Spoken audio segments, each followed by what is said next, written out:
Egunon jainkoak, ikus entzule maiteok, egibidean zuekin jarraitzen dugu, belengo aurrari gure gogo eta eskainiz. Jada, igande honetan, jaunaren batalloa ospatzen du Elizak, eguberri aldiari bukaera emanez. Epifaniatik, Jordango batallora bapateko jauzia egiten du liturgiak. Kristorekin bat egin ondoren guri berdin zaigu zenbat urte igaro diren jaio zenetik. Gaur jainkoaren seme maitea heldutasunean ikusiko dugu. Une horrek markatu zuen Jesusen bizitza, izate eta etorkizun oso-osoa. Kristorekin gu ere jainkoaren seme alaba gara. Jordango urak antxe jarraitzen dute. Jesu Kristo gure jaunaren bitartez eta espiritua santuaren ereginez, jainko aitaren familian sartu ginen. Giza familian kide oso-osoa gara. Batalloaren bidez, jainko aitaren zenide bete-beteak bihurtu ginen. Zeintzuk diren kristau moduan izan ditugun ibilbide eta aurrera pausoak, jainkoak bakarri dakizki. Hemen ez dugu sakoneko teologia gaietan sartzerik. Baina gure fedezenak eramaten gaitu benetako kristauen eredua aintzat hartzera. Saiatuko naiz adibide xume batzu jartzen. Kristau jator eta zintzu ugari ikusi dut nik egon naizen parrokietan eta Euskal Herriko Eliza Zabalean. Kristau akastasunak ez dira falta. Neure gabeziak ere hor hemenka ageriko dira. Baina kristau izatarien poza ikusi dut kristau zenideengan. Jainkoaren seme alaba batzuk aipatuko dizkizuet begirune handiz.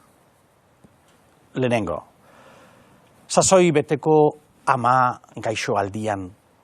Pronostiko ona etxekuak gai gainean. Gaixotasunaren oharpen osoa. Kezka beldur eta ardura guztiak pilpilean. Fedean tinko. Sendagilei bide eman eta tratamendu gogorrenekeak hartzeko prest. Umeen bizitasunak perpistu egiten dute. Jainkoarekin adizkiteturik. Eta ama Birjinari etxekoen alde eskatzen dio. Ama maitasunez beterik, otoitzean itxaropena bilatzen du. Zer gehiago, ene lagunok? Beste kasu bat, emazte bat, nire urtetakoa. Etxean zutabe, Elizan ardatz, aurrekoaren pareko egoeran, makalaldia nekez darama, gorputza jota, baina bihotza lasai.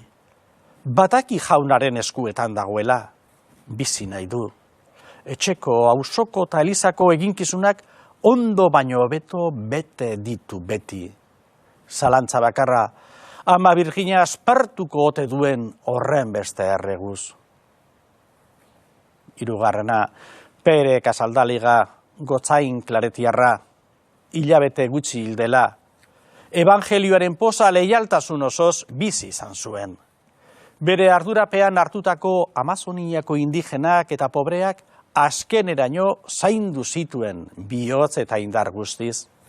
Kristau guztientzat, espiritualitatearen eragile sakona izan da. Batetik, profeta jarreran iraun zuelako txiroen alde. Ez zuen inoiz bere etxeko atea itxi. Naiz eta mehatxupean bizi. Zorionez, ez ziren hiltzera usartu. Dirutza galanta aginduta izan da ere. Eta bestetik, Kasaldaliga olerkari doainaz edarki baliatu zen. Evangelioaren mezua modu eder eta esanguratsuan azaltzeko. Hau ere, jainkoaren seme benetakoa. Ama Birjinaren bihotz garbiak babestu zuen.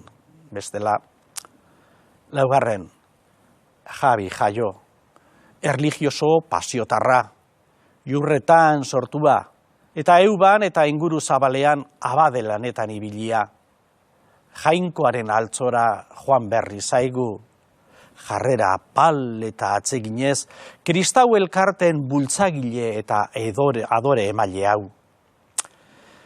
Elizkideak maite eta zaintzen dituen apaisak, ez dakigu zenbaterainoko arrakasta duen. Kasu honetan, Jainkoaren aia egin duela, bai, ondo dakigu. Oraindik gogoratzen ditugu berak zuzendutako barkamenaren ospakizunak. Bioz berritzeko deia apal luzatu eta espirituari bidea zabaltzen zion partaideok, sinismen sakonera itzuli gintezen jainkoaren errukia daztatuz. Berau gizaki lasaia, gogotsua, umore honekoa. Kristoren ekaldia eta bizturaren onurak jaso ditu honezkero.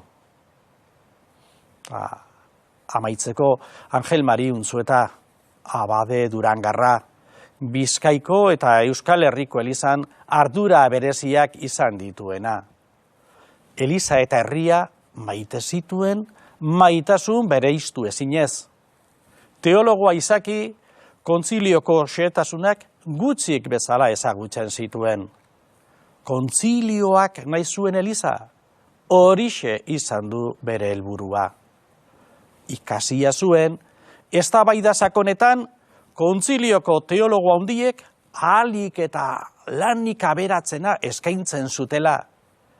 Ez garaile irtetzearren, baizik eta gai zail hori ondo oinarritua gelditu zedin eskritura santuan, eliz tradizio jatorrean eta teologia honenean.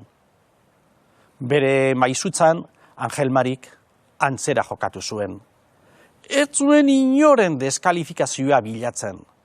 Arrazoiaren argudioz eta evangelioaren jarrera gizakoiez, norabideak honenean jartzen zituen gaiak, minberak izan arren gure arteko indarkeria barne. Gogo eta astean, ohiko itzelaria izan du Angel Mari. Une zailetan, itxaropenaren auspoari eragin dio buru argiz eta kemenez. Lagunok, guzti hauek, kristau jarrera garbia erakutsi dute apaltasunez.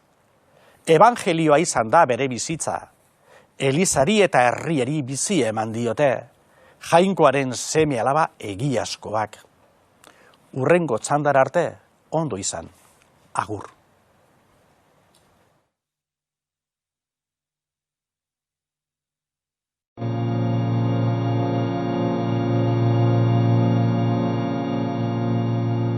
Ikusentzule gaur berriro ere Nafarroatik, Bakaikuko San Juan bat